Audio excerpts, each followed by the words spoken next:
Lord. Thank you, Lord. Hala. Why? Patay, nakabuhi.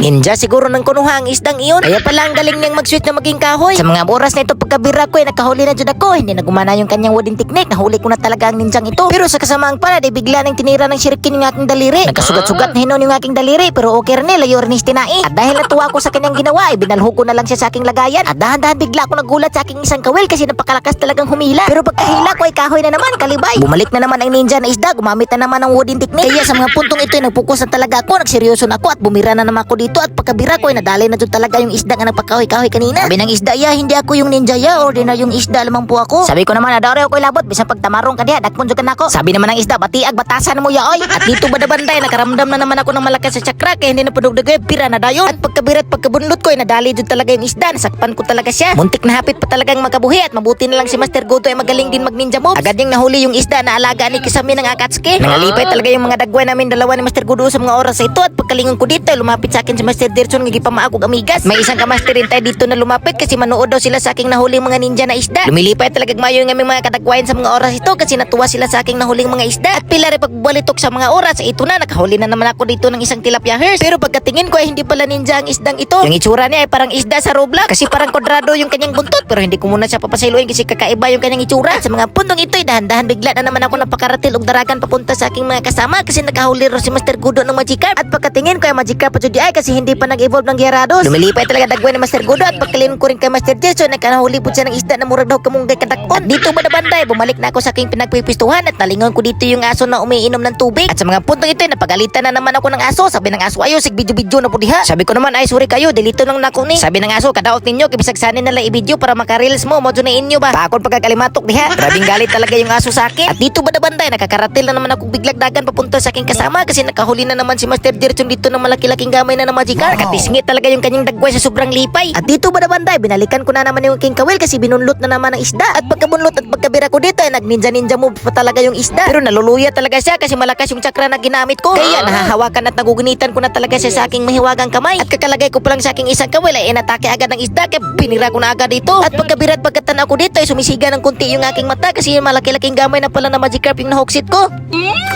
Patay, nakabuhi. Patay, nakabuhi.